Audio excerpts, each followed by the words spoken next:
Hey there, we're Bowen Young. And you're streaming the Melodies and Memories podcast with Jillian and Aaron Schreiber.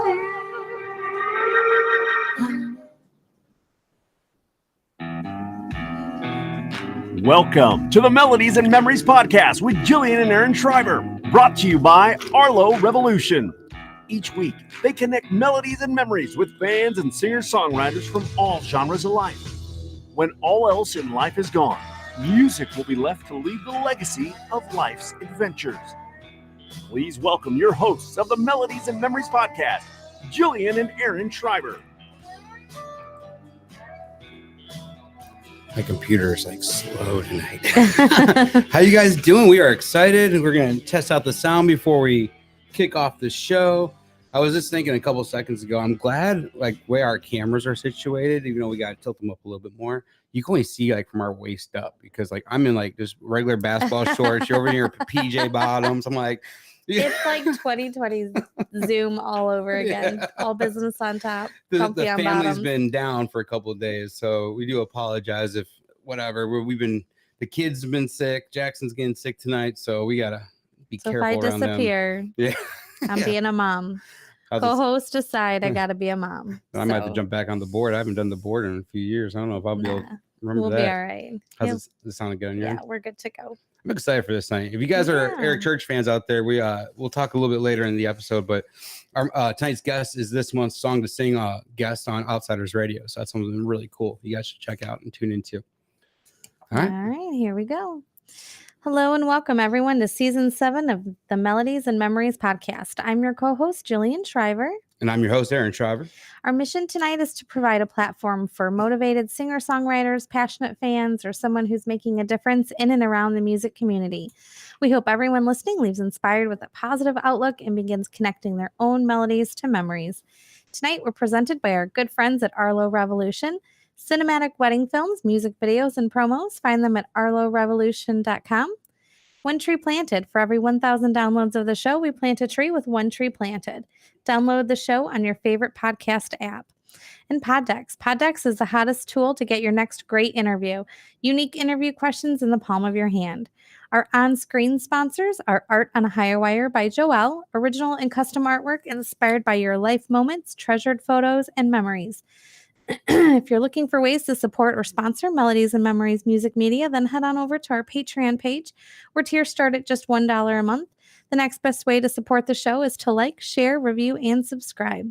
Remember, you can join us live every Monday night at 7 p.m. Central on Facebook and YouTube, where you can interact with the show, ask questions, or join in on the live chat with your favorite guests. Visit our website, melodiesandmemories.com, for music news, concert reviews, and photos, playlists, and more. All right. I'm excited for the show. We got to talk to Kendell over the summer, I think September-ish at Americana Fest when he played Ben Chapman's Peach Jam. Just awesome to be able to see him and talk to him then for a brief minute. But after that little interview we had with him, I just knew, I'm like, dude, we got to get him on the show and just hear his journey and just kind of feel like hear what makes him tick, I guess, in the songwriting world. So he's one of my favorite songwriters. So tonight we are excited to welcome in Kendell Marvel for episode 160. Kendell Marvel is an Illinois native who has become one of the most sought after Nashville singer-songwriters. From his humble beginnings playing honky tonks at 10 years old, Marvel has gone on to have cuts with legendary artists like George Strait, Chris Stapleton, and Gary Allan. He has become a major part of Nashville's music fabric, and his music influences can be heard all over Music City. His unique sound has set him apart from the rest, and he continues to bring his style of music to the masses. Tonight, we are honored to discuss the melodies and memories that make up his journey. Here's Kendell Marvel, guys. What's up, buddy? What's happening? How you doing, man? I'm excited to have you on tonight, bud. Excited to be here, man. It's kind of cold here in Tennessee, so I had to sit up in the room in here with the fireplace going. Oh, I love that. So, just real quick, what part of Illinois are you from, man? I said Illinois. Did you say Illinois? Did you hear that? I threw that S in there. You did say an S on there, didn't you? Yeah. I grew up in the real southern part of the state, a little place called West End, between two little towns, Glacier and Thompsonville, and it's just north of Paducah, Kentucky, about 35 miles. Okay. So not far outside Metropolis, then. Not far at all. Okay. So we're in the northeast cornerstone. We're up in like Winthrop Harbor, Zion, Gurney area in Illinois. Okay. Illinois. Yeah, there you go. I don't know what the hell I said on that one. So every week we like to kind of have a couple of generic questions right off the bat, just to kind of just get your earliest music memories, I guess, together. So what were you listening to growing up? Like, what do you remember your parents playing and everything else? Man, my parents had a pretty extensive record collection, and so we listened to everything from Doc Watson to Alice Cooper. You know, I mean, it was just it ran the gamut. You know, my dad was a big bluegrass fan, but also, you know, one of my first records was a record called Old and in the Way. And it was just a bunch of rock and roll dudes and bluegrassers playing, and it's a great live album. And then the Killer album from Alice Cooper. But then, I mean, we had Merle Haggard, Willie Nelson, you know, anything Willie come out with, Hank Jr., Waylon, all the stuff that I still love today. I love that you said Alice Cooper, man, because I still remember like 1998, 1999. My dad took me like Carnival of Chaos tour with Alice Cooper and Slaughter and Warren. And I still remember that. One of my biggest memories I have of my father, and it's just one thing, seeing that show. So speaking of concerts, what was your first concert experience like? And did you take any memories away from that and say, this is kind of what I want to do? You know, I was well into playing music by the time I went to my first concert. I think I was 9. I went to Illinois to the Springfield State Fair up in Springfield, Illinois. My aunt lived up there, and we saw Willie Nelson. That was my first concert. And you know, all these years later, Mickey Raphael, who played in Willie's band, still plays in Willie's band, has played with me, and I played on my records. And so, yeah, it's a pretty breathtaking moment when you think back about it, or when I think back about it. Talk about full circle, man. That is amazing. So yeah, so 9, 10 years old, going to your first concert, but you started playing music, man. How old were you when you started playing? I was 5 when I started playing. My dad started teaching me guitar, and you know, there for first few years, it was just for all his drinking buddies. And my dad was a coal miner, and he'd come home from work after going to the bar after work, and then wake me up to get up and play songs. So, you know, I guess I didn't want to do it, but it probably struck a nerve with me. It must have, because here I am still doing it. Yeah. And he had you in honky tonks at 10 years old, man. How'd you juggle that in school? Not very well. Let me tell you. Yeah, it was in high school, especially, you know, and once I started playing when I was 10, you know, he would just take me out to just little bars. I call them honky tonks, but they was honky tonks where we come from. You know, all they were doing there was fighting, drinking beer, and shooting pool. Mm-hmm. I was just playing cover songs, and I guess I enjoyed it. I'd get free pickled eggs, whatever behind the bar, chips. My dad got free beer, and they'd pass the hat and give me some tips now and then. So did I hear that your mom used to call up there and they used to say that you weren't there, and then she just hear you playing in the background though? She did, yeah. Yeah, she'd say, "Tell him to get his ass home, get that boy's ass home. He's got school tomorrow." I can just see that. No, he's not here, but that's him singing. I know. So when you started playing early, did you start writing early on, or when did you really start getting into the writing? You know, I really didn't start. I mean, of course, I dabbled with it, you know, when I teenager years, you know, just try to basically just rip other people's songs off. You know, I'd write something and it's like, well, that sounds just like that Randy Travis song. Well, hell yeah, I did. I just ripped it off, you know. But I really didn't start writing songs seriously until my mid-20s, probably. Okay. Did you write any journals or anything like that at all? Did you have any, like in high school? Did you keep any books or anything? No, but you know, I used to write when I first moved here. I used to carry around this leather satchel and kept all my, you know, pre-iPhone. I'd keep all my lyrics on them big yellow pieces of paper. So I'd write them. My wife finally was like, "What are we going to do with these?" And I got to looking through them. There were just 10s and 20s. You know, I can't remember how many pads there were, but I got to looking through them. I was like, wow. You know, and I'd look at the lyric. I said, oh, well, there's that Lonesome song that me and Jamie Johnson, Wade Battle wrote.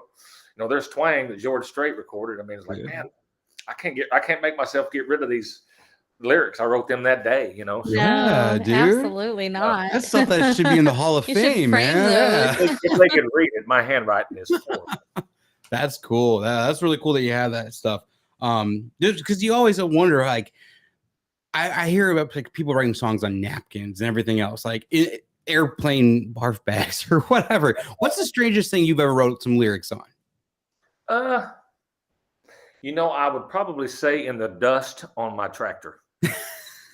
All right. That's The that's thing a lot when we had a bigger farm than we have now. But I'd get out and I'd get on my tractor and bush hogging and stuff. It'd be dusty, and I'd come up with stuff and I'd just scribble it on the hood of the tractor there above my steering wheel where I'd remember it, the title or whatever. So that's probably the strangest place. That's awesome. Something that really intrigued me about you is something that kind of like my dad taught me early on, but you were intrigued by songwriters early on in the lyrics. Some of your earliest lyrics, if you like kind of bringing out the liner notes and stuff and reading them, what are some that really just struck a chord with you, man, back in the day? Like, what were those songs? I'm glad you asked. I mean, I don't know if I can recall really any songs, but I was always intrigued by who wrote the songs and who played on the record side. That's the first thing I do, pull the sleeve out while I was playing and look at it. But I can remember guys, especially in the 90s, when I was really thinking about doing this thing, trying to make the move and doing it for a living. Guys, Tom Douglas, Tom Shapiro, Bob DePiro, all these guys who were just writing hit after hit after hit.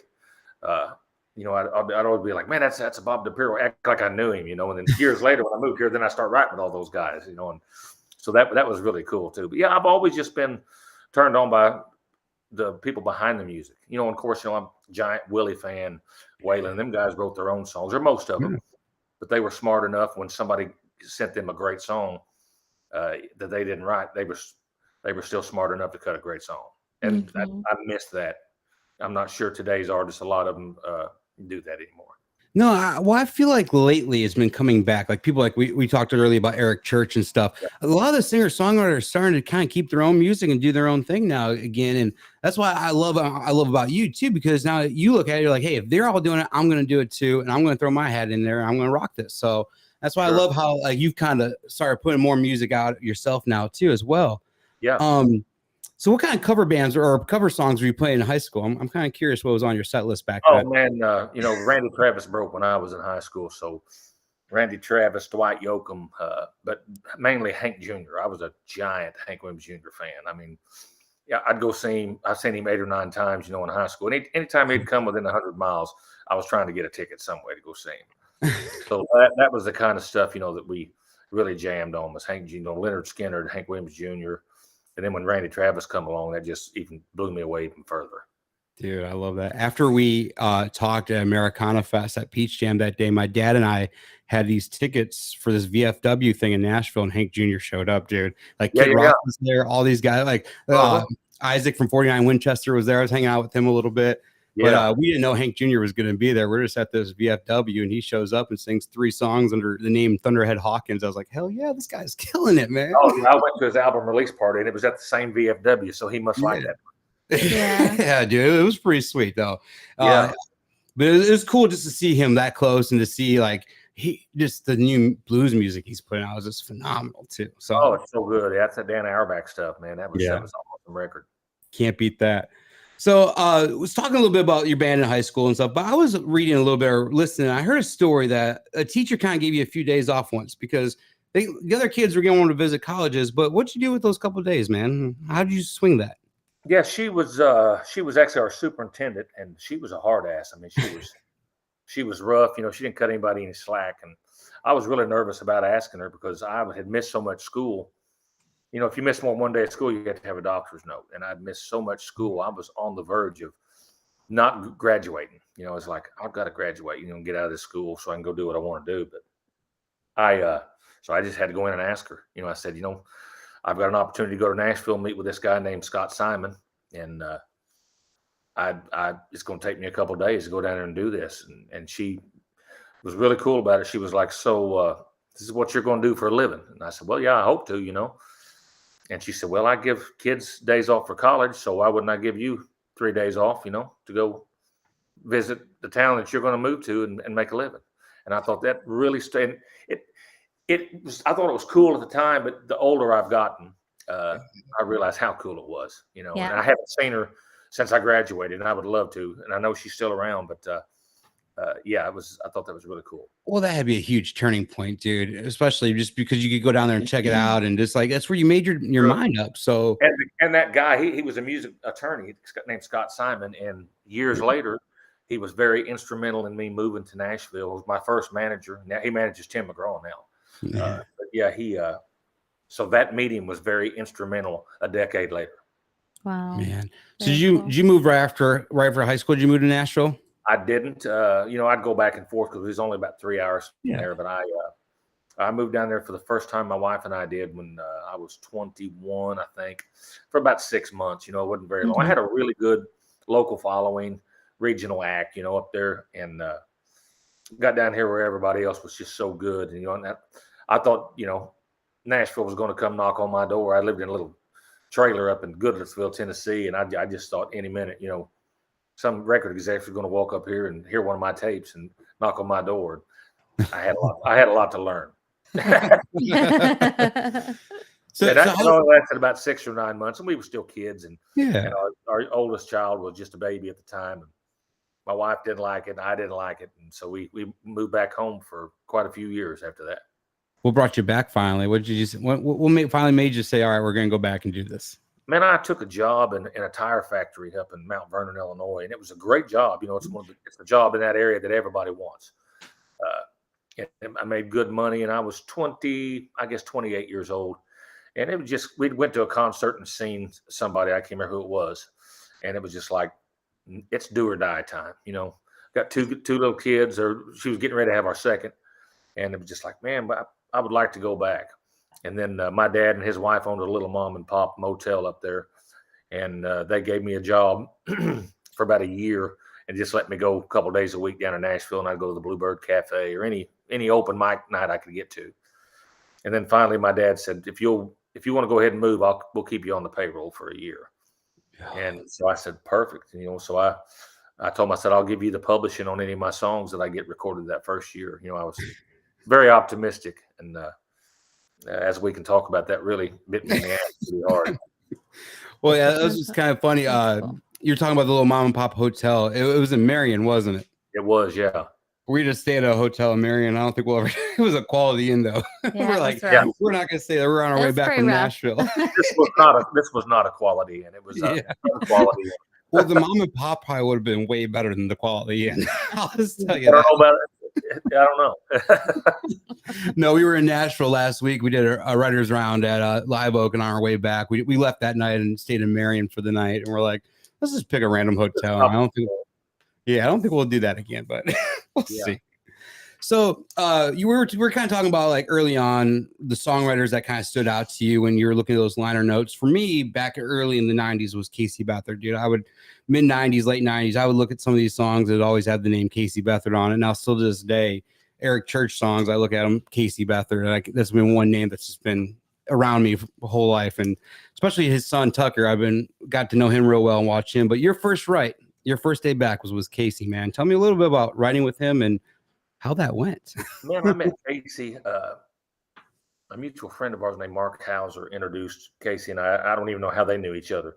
But Casey was playing at this little place called Windows on the Cumberland it was on 2nd Avenue, because Casey had a record deal at the time on Capitol Records. So I went down there and listened to him, and he had some really cool songs. He was a really cool singer. Matter of fact, Tuck sounds a lot like him. Yeah. And we just become buddies, and I drive back and forth. That's before I even moved here. And Casey lived in a house him and Susan out by the airport, and several of Casey's buddies lived with him. It was like rented this big house, and they all scraped their money together to live there. And the first time I went, I stopped. There was this little chicken joint down the road. I can't remember, Uncle Bud's Catfish and Chicken or something. And I stopped and got me some lunch because I knew I was going to be there all day. And when I got there, Tucker and CJ were just little bitty boys. Tucker was in diapers, and they stood there next to me like they'd never seen a piece, like they was just starving to death, and I'd sneak them a French fry or something. This was pre Casey Beathard having any hit songs. Yeah, and we just become pals. And then when I moved here in July of 1998, Casey was my first co-write. The day after we got moved in, he was my first guy that I wrote with, and he didn't have any hits at the time. He was getting ready. He was getting some cuts, and he was getting ready to really bust wide open. I like to say that that he wouldn't have done that without me, because there you go. That is a great big fat lie, but I still like to give him a hard time. Yeah.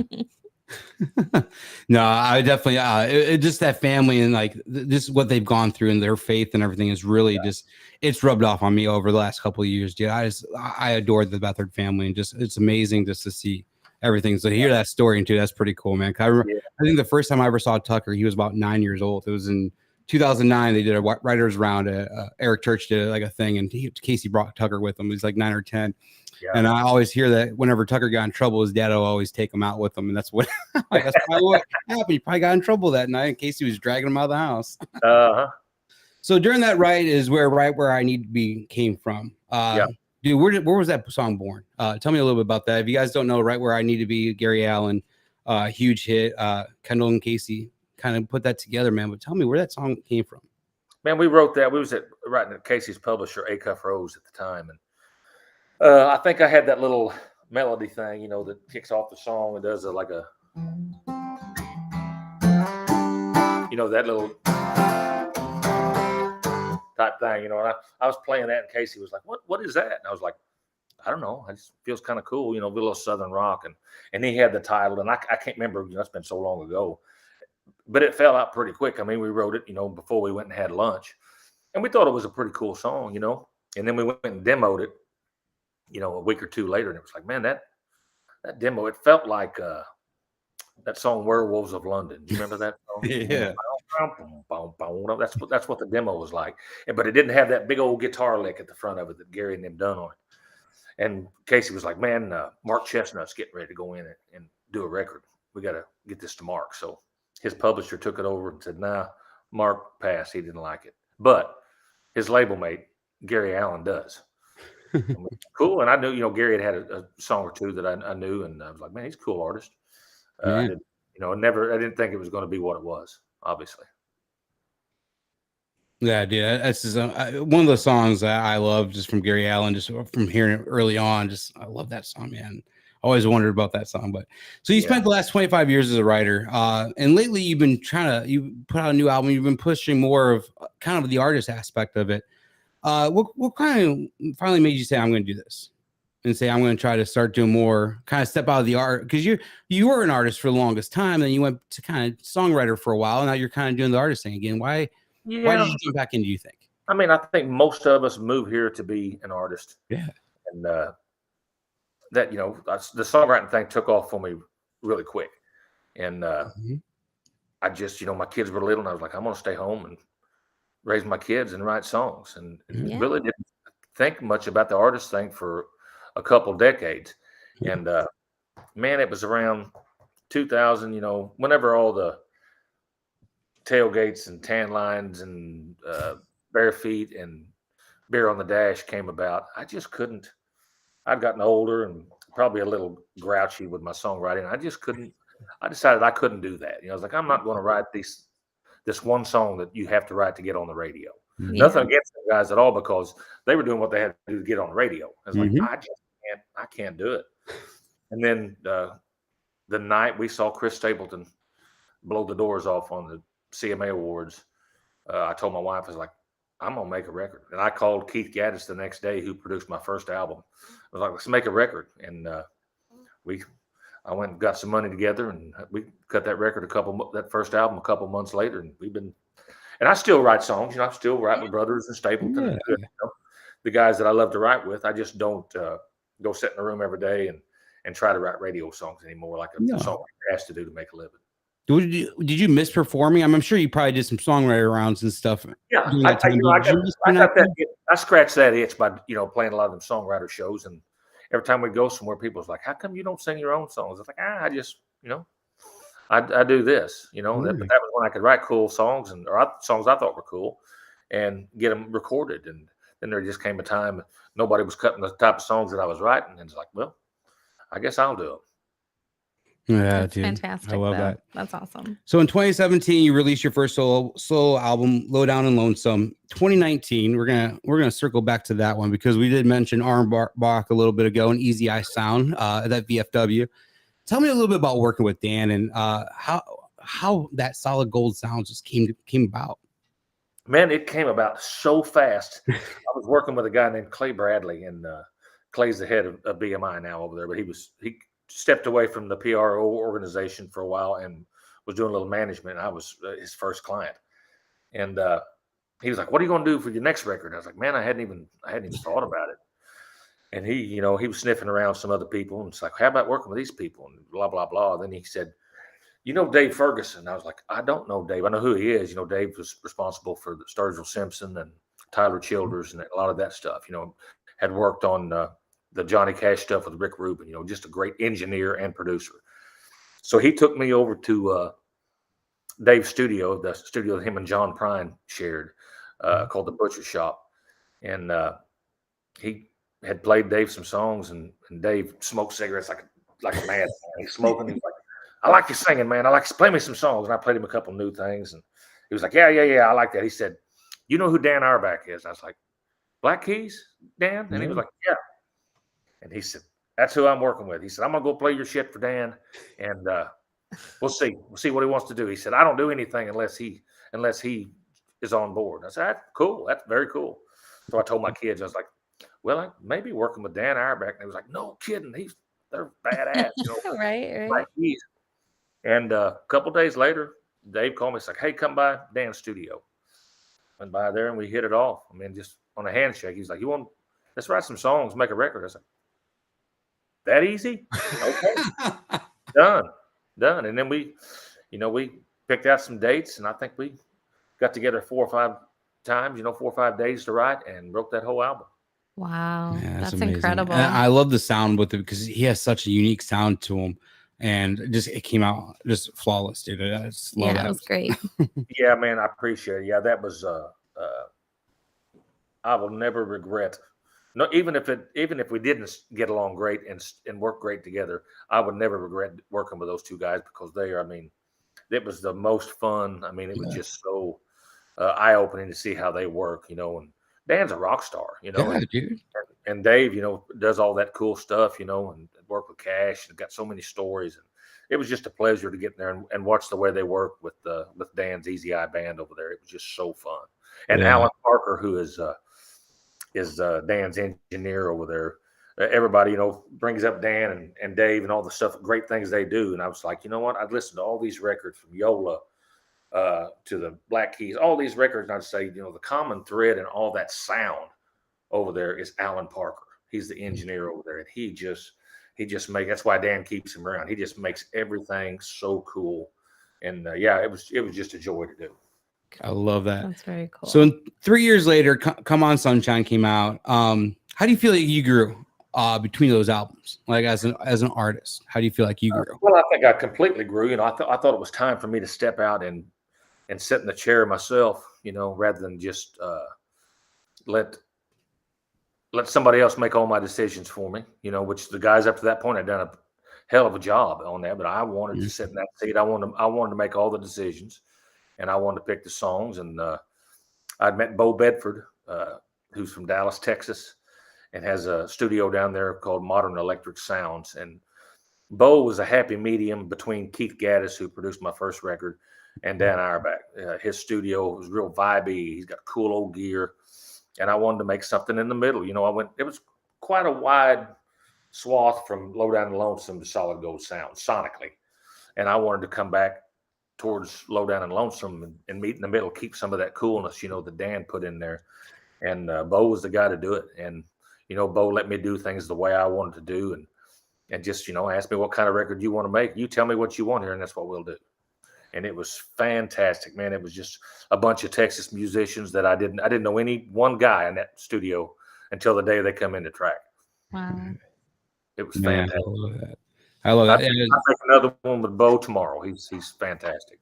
Very cool. Dude, that album too was another flawless album by you, dude. I just love kind of like how I've seen you grow over the last 3 albums and just mature into an artist now. And I just love it, dude. I love it.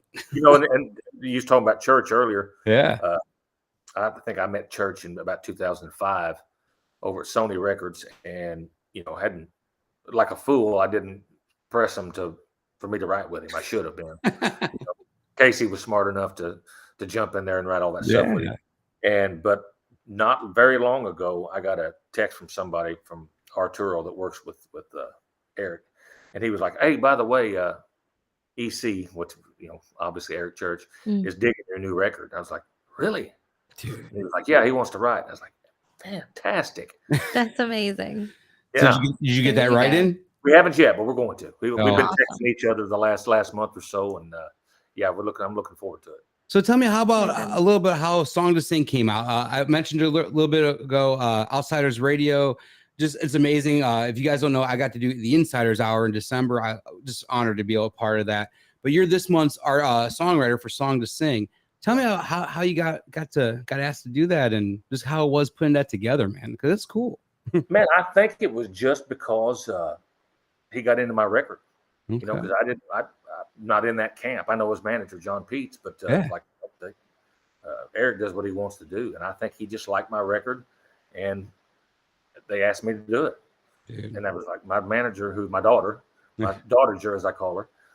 She's like, man, they want you to host this radio show. And I was like, well, send me what they're thinking. And she sent me like a little clip of what they were doing. I was like, absolutely. Hell yes, I'll do. And I like doing that anyway. I've hosted some radio shows. I don't think I've hosted anything as cool as that. So I'm really looking forward to that coming out. Yeah, dude. I think it's, I don't know if it's out yet or if it's, I know they just announced it. I don't know if the first one's aired yet, but I know it was.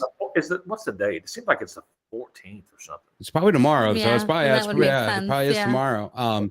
Yeah, because I was on my way to Americana Fest in September, and I got a phone call from a Nashville number on my phone. And whenever I have a 615 number call on my phone, I know to answer that one. So I answered it, and it was the host of Outsiders Radio, and they're like, "Hey, they just pitched it to me." I was like, "All right, I'd love to do this. This would be really cool to be able to play my own songs, like whatever I want." Of course, I had to talk about Casey Beathard a little bit, so Sure. played old school Casey song, but it was cool, man, just to be a part of that. So. Yeah, it's very cool. And I love the way he's just including people who just love his music. Yeah. Rather than just celebrities and things. That's what most people do in that situation. But he's going behind the scenes, which is very cool. I think. Yeah, super cool. But we were talking earlier about kind of like how the singer-songwriter is becoming more of an artist. I feel like Eric has definitely, or Church has definitely helped change the game a little bit by writing his own music, performing his own music, and doing that. I feel like I'm seeing more singer-songwriters lately kind of be born. And I don't want to say it was him that kind of turned the page, but I feel like a lot of this generation is looking up to Church in a way as somebody that's waving the flag. A lot of singer-songwriters we talked to. Yeah, that we interviewed. We talk about how he's kind of waving the flag now. So I just love that and seeing that connection with everybody. Sure. Yeah, he's definitely done things his way, and it's paid off in a big way. I think Church, a lot of these artists that come out, I'm not 100% sure that if they weren't singers, that they would cut it in the songwriting world. But Eric Church 100% could have been just a songwriter if he wanted it to. Yeah, he's a real artist writer for sure. And some of those other songs that he's gotten cut from other artists is phenomenal. Right. But I cannot wait to that first Church Marvel cut, man. I cannot wait to do that. From your lips to God's ears, my friend. Yes, absolutely. I'm gonna look for it. I'm a good friend of Jonathan Singleton, and he's wrote with his Church in the past, but he never got that Church cut. He finally got on the last Church album. And I think I texted him that day, and he was so excited when he found out he got a Church cut. He's like, "Man, I've wanted that for years." I'm gonna knock old Singleton out of the picture. He'd stay over in Luke Combs. Is what I'll say. Hey, Luke, let me have this one. Yeah, exactly. Yeah, he has his Combs, guys. So that's good. So, what does the rest of 2023 look like for you, buddy? I know you just got back from Illinois. You played down in the Backroom Lounge, and then you played with Everett Saturday night. I did. We love Everett, dude. Those guys are amazing. And February, March, I normally go do solo acoustic shows. That's kind of the slow time, And this year I decided we got this little acoustic trio, me and my drummer and my steel player. My steel player is a great guitar player as well. My drummer plays percussion, Lawrence Demens, and my steel player, Jules Belmont. We just said, let's go do some of these together and just do some songs that we don't normally. Our live show is pretty rocking. Yeah. So there was a lot of album cuts that we didn't get to do. And so we just started going to these listening rooms, and man, we've been selling a lot of tickets and, having great response. And so we're going to do that for a little bit, for a couple months. And we're going to do that. Then we'll get full band stuff fired back up. We got a show coming up here pretty soon. We're out with the Steelwoods and 49 Winchester here coming up, who I love those boys too. Mm-hmm. And some Tracy Lawrence things. And yeah, we're just getting out and hitting some festivals and things. And got some new stuff in the can. It's going to be coming out here soon. Got getting ready to record some new stuff, and of course, it'll be a long time for the new stuff comes out. But it's not like it used to be. You kind of got to continually have something going on. You can't do an album every 3 years. And Yeah. you gotta stay busy for sure. Yeah, we're just out touring and just having fun. You got to put Carol's Pub back on that list, man. That'd I be I hope Ed Warren was listening to this because I love Carol's Pub. That's one of my favorite dive bars to play. I'll play Carol's anytime. Dude, we live about an hour from Carol's, and I love it. That's my go-to place. I mean, I love going to Joe's too, but dude, Carol's is always. And we played at Joe's, back in the fall on our first headline tour, and as cool as Joe's is, I'll take Carol's all day long. That teeny tiny stage. Carol's used to have chicken wire over the stage too, way back in the day, back in the 70s. Is that right? That was one of the chicken wire bars. Some of the clientele that comes in there, I can see why they steal my. Right. All right. I love that, man. Well, we're going to move on to our sponsored part of the night, our powered by Pod Deck. So earlier today, we pulled a couple cards. And the first one I pulled that I wanted to talk to you about, we were just talking about some shows you played recently and stuff, but are there any shows you play that stand out to you as the most memorable over the years? Man, there's been, I didn't start making records till I was 46, almost 47 years old. So, some of these places are all new to me, so they're all still pretty cool to me. There's some great. I like playing the exit ends of the world. The 500 cap, concrete floor, spilled beer. Smells like you're standing next to a urinal drinking beer. That's them old honky tonks like that are cool to me, and so I love it. The exit end obviously closed, but I think they're opening back up again. I love that place. Radio Room over in North Carolina. I love that place. I mean, they're just the Carol's Pubs of the world. There's so many of them out there. The Winchester in Cleveland. There's just so many great places that I love to play, for our headline set. Now we've got to play some big arenas with Stapleton, and he was kind enough to take us out a couple of years actually. And so there was so many of those that we, played from the Yum Center to FedEx Forum over in Memphis. I mean, Oklahoma City, all these great venues that I never thought I'd ever get the chance to step on that stage. Dude, that's awesome. Yeah, a lot of fun. Well, I'm sure playing those smaller like dive bars remind you of 10 years old again, playing those honky tonks back in Southern Illinois and stuff. And I told the crowd this weekend, especially, when you got, I think we sold, I don't remember what it was, that place we played Saturday night, it holds 280 people and it's sold out. I was like, when you see all those people come in and half of them already have your merch on, I was like, that's a cool feeling. I said, when we go play with Stapleton and bigger guys like that, it's like everybody's there to see Chris Stapleton, as they should be. We're just lucky enough to collect the collateral fans from that. They're like, who's this guy? This guy with the gray beard. But when you play a place like that, a small venue like that, and everybody bought a ticket to come see you, that's my kind of joint. That's what's cool. Absolutely. Hell yeah. I love that. So our second one we pulled was, out of all the songs you have wrote, which one of your songs would you want to be remembered by? Oh boy, I've got so many. What's your baby song? I've got a couple. One that I do myself that Stapleton done as well. It's called Either Way. That's probably right up there with it. And then I wrote a song that I've never performed live with John and TJ. I write a lot with Brothers Osborne, called Younger Me. Okay, yeah. I would think those two are the most nearest and dearest to my heart. Just the Stapleton one because it's just such a great song, and him and Leanne Womack have both recorded it, and they both just murdered it. I mean, just done it so good. It's like nobody else could ever do that song again. Because everybody's like, why don't you record that? I said, have you heard the two previous? Well, that's what I was going to say. That's like two of the best voices in the game right there. Yeah. And Younger Me, obviously, such a personal song for all of me and John and TJ. Yeah. With TJ coming out and John dealing with what he has, and I have my son's gay. It was special. Yeah, man. That's amazing. Definitely. Awesome. That is awesome. So you're going to like this next part, I think. I call it Connecting Melodies with Memories. And I'm going to play four songs, 5 seconds clip of each song. And the first memory you have with this song, we're going to talk about for a quick second. Go ahead and hit that green one. Deeper than the holler. You said you like some Randy Travis, so Deeper Than the Holler, man. When you hear that, where does that take you? Man, that was off of Randy's second album. And maybe that was the third album, because the first record was Storms of Life and then Always and Forever. And I can't remember the name of that album right there, but that song was on it. That makes me, my first memory is when I opened that thing up and looked inside of it, I saw Paul Overstreet's name. Mm-hmm.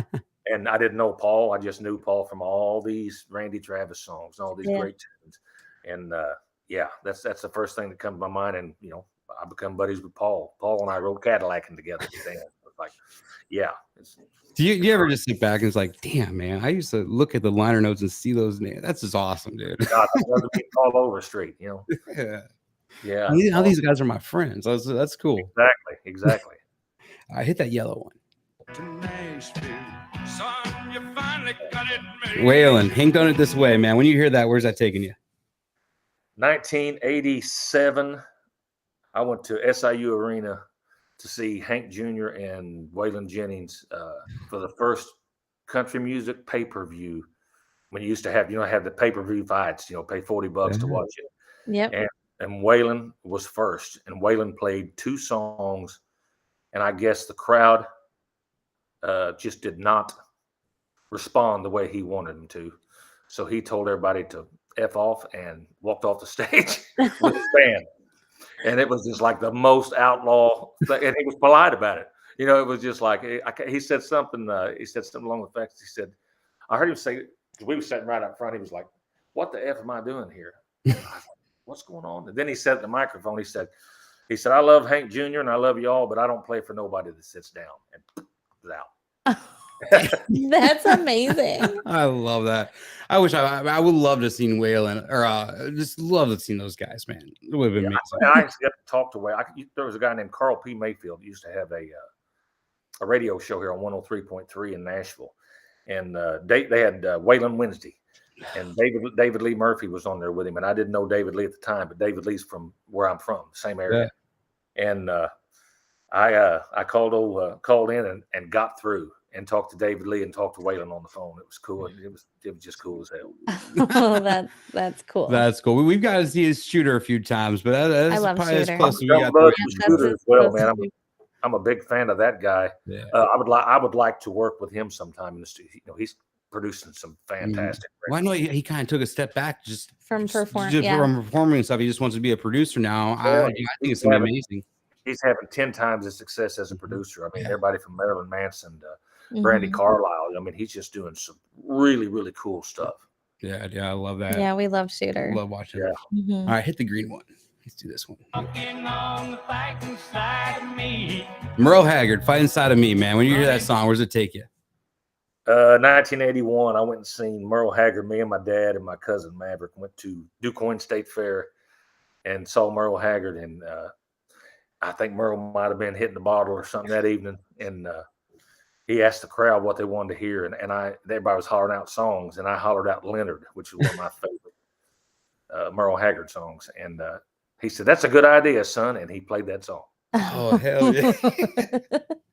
Right before Merle passed, I took my dad to see him and Chris Christopherson. They did a tour together, and that was really cool to see those two. Very cool. You know, I saw him the last time he played at the Ryman. I had front row tickets. A buddy of mine gave me a ticket and got to watch him from the front row at the Ryman, and it was just life-changing. Just sitting there, all them songs, like, oh my gosh, I didn't think it was going to be the last time I see him. I'll put it that way. I love that all the memories are going to concerts, because that's when I hear songs that I automatically go, when did I hear the song live? Right. Well, that's usually what pops in my head. You know. Yep. All right, this next one's gonna be a good one. Yellow.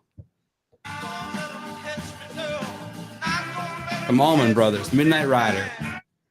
Man, my dad wore that record out. He loved Allman Brothers. We had Commander Cody, a bunch of that stuff that was from that, had that Macon, Georgia feel to it. That just reminds me of just childhood, spinning records. And that was probably the first jam band that I was turned on to. I still dig jam bands, but they don't have jam bands like the Allman Brothers. No. So that just reminds me of sitting there Indian style on the floor with my legs crossed, spinning records. No, I love that. Yeah, we don't have jam bands much anymore, but we got Ben Chapman, and that's good. I love Ben Chapman, man. I think these people are going to, a lot of people are going to be turned on to Ben. Yeah, dude. He's going to blow up. Good. I call him kid because he's younger than my kids, but he is a good dude. Yes. Yeah, we known him for he's 4 or 5 years now or so. And dude, I couldn't say anything bad about the guy because it's nothing but nice things that come out of him, and just an amazing individual. So very talented. Yeah, big things are in store for Ben. Yeah, dude, I love man. I just love listening to that guy play too because he can wail. All right, so we're gonna put you on the hot seat real quick before we get you to play one for us. So we're gonna do 60 seconds on the clock. First thing that comes to mind, or when we read the question. So your first CD or vinyl you ever purchased? The Pressure Is On, Hank Williams Jr. Nice. Your best vacation spot. So if you're going to relax for a little bit, where are you going? Oh man, there's so many of that, but I love Hopetown, Bahamas, and I love anywhere in the Virgin Islands. Nice. Who has the best pizza you ever had? A guy named Carl in Benton, Illinois, made the best pizzas I've ever had. Nice. What kind of contest would be fun to judge? Contests? Yeah.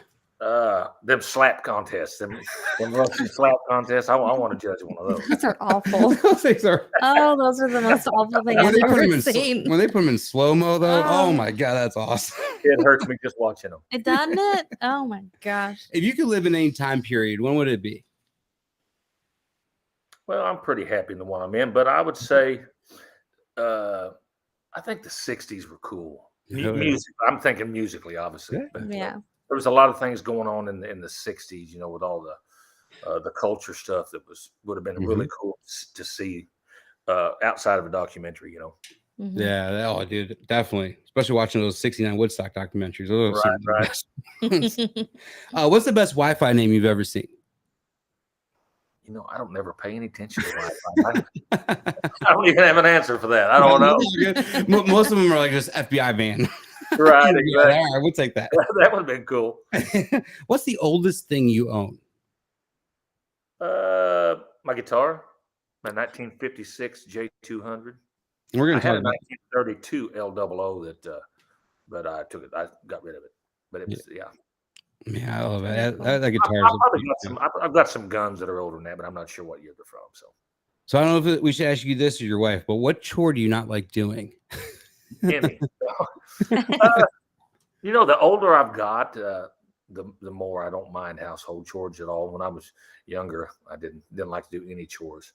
I would say probably mopping would be the chore that I do not like to do. All right. And the last one is, man, you've written with some amazing people, played the Ryman, played some amazing, the Opry, played some awesome places, dude. What's something that's still on Kendell Marvel's bucket list that before you hang up your boots, what's something you still want to accomplish? Well, obviously I'd like to headline the Ryman one day. I have played there, but I would like to headline the Ryman. I would like to play Red Rocks. Hell yeah. I've been there, but I've never played there. And I'm sure there's many places that I should be wanting to play, but that's the one that really sticks out. It was just such a cool place to go watch a show. I'd like to play one there. That's cool, man. Yeah, definitely. It's some of those iconic venues. So I hope the William Morris folks are watching this and they'll be like, "Oh, I feel bad for him and put me on a Red Rock show." Let's bring him out. we haven't been to Red Rocks, but a couple years ago we drove out to the Gorge in Washington. And that was amazing. I have played the Gorge. Yeah, you have played out there. That's cool. That's a cool place. Yeah. So, well, buddy, that was the number 2 outdoor venue. That was another one that was great. Yeah, it's gorgeous. We'll be at Red Rocks one of these days. I don't know when. We're saving it for something special. Maybe when church goes back there or something, we'll go. I don't know. Yeah, maybe church needs to take me out there. That's what it's at.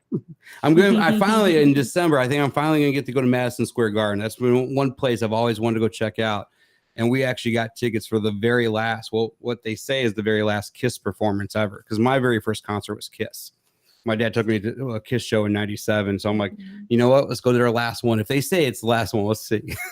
My brother went and seen him on that Kiss Alive 2 record, whatever, in 1977, 78, and got Gene Simmons' pick. I remember he threw do a pick out in the crowd. And God, that was a big deal at the time. That's cool. That was like me. That's I was cool. like, when I saw him in '97, I was at my uncle's stadium in West Virginia, but they let me go front row dead center. When Gene did the whole blood thing, I had this red dye or whatever it was all over my hands. And the only thing I had on me at the time was a $5 bill.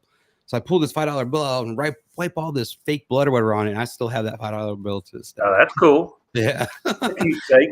This is something I've kept for. So I have this 1997 $5 bill or whatever, just covered in blood. But I know where it's from. Yeah. Well, buddy, before we let you go, I know we kept you on for a few extra minutes tonight, but I really do appreciate it. Can we get you to play one for us? Sure. Hell yeah, man. I kind of want you to tell us a little bit about that guitar, man. Kind of how you acquired it and stuff, because I think that's the one we've seen in a lot of pictures I've been sharing tonight, and the guitar has some miles on it. This is a great guitar. My dad found this guitar for one of his buddies. His buddy Tojo was wanting an old guitar, and he found him a guy named James Stevens in Glacier, Illinois, owned this guitar, and I think Tojo gave $300 for it. And there's pictures of me playing it when it pre-hole here. I've done all that scrapped. I have beat the hell out of this guitar, as you can see. It's got a lot of miles on it, but Tojo was going to leave it to his son, who was a year older than me, and he lost his son probably 12 years ago, and then his grandson soon after that. And I think he just wanted too many memories with this guitar. He wanted to get rid of it. So I was the guy that he called, and like, you want this guitar? And I'd always wanted it because I love the way it played. And I was like, yes, I do. So it was meant to be. I talked to him a while back, and he said, I just can't imagine what that guitar's been. I said, it's had a lot of beer spilled in it. All right, buddy, I'll give you the stage. All right, I'm gonna play this song off my new album, Come On Sunshine. But this song, it's called Habits. I wrote this song with a buddy of mine from Texas named Colby Cooper.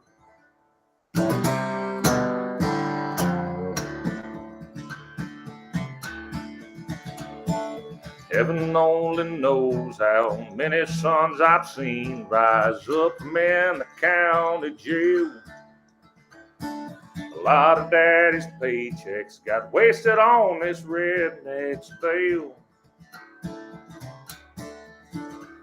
Yes, some lessons I lived and learned, some bridges I couldn't burn. I grow a little smoke out behind the barn, get 747 higher than the southern stars. Now and then the whiskey gets me a little out of hand. I find a little trouble every now and then. I won't ever be too old to take one on the chin. Some say I'm too stubborn to get out of my own way, but I just got some habits that I don't want to break. Yeah, mama says I'm crazy, running through her baby's veins are from her mama's side. And old dogs and new tricks are two things that just don't jive. Now I let a lot of them go, but I've got a few I ain't grow. I grow a little smoke out behind the barn, get 747 higher than the southern stars. Now and then the whiskey gets me a little out of hand. I find a little trouble every now and then. I won't ever be too old to take one on the chin. Some say I'm too stubborn to get out of my own way, but I just got some habits I don't want to break.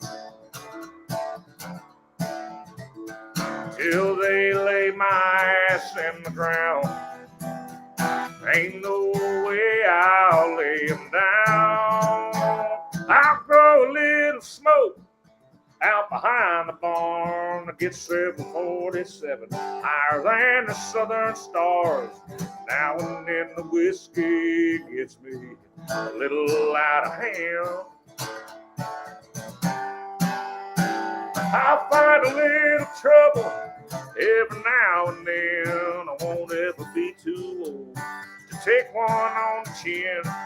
Some say I'm too stubborn to get out of my own way, but I just got some habits I don't want to break. I still got a few old habits I ain't gonna break.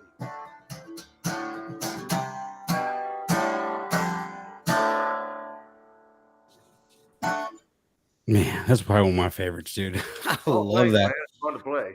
I just looked over at Jillian right during that time. I'm like, I think this is probably one of my favorite shows that we've done yet, man. He did. I really It's been thank fantastic. you. Yeah, thank you for tonight, man. Thank you for sitting down and talking with us, too. Because it was an honor. It was an honor to be able to talk with you, dude. Because It's my pleasure. Thank you for having me. you're a legend in my eyes, buddy. I mean, For sure. honestly, you're definitely a legend in my eyes. Thank you. Thank you very much. Well, Look me brother, up, back down my way as well. yeah, man. So we can't. With Carol's Pub, though, you gotta get up there this year. We definitely gotta get you at Carol's for sure. It's on my list. All right, buddy. Well, we had a blast tonight, and we thank you so much for spending an hour or so of your time tonight with us. And dude, you have a great night. You guys as well. It's good talking to y'all.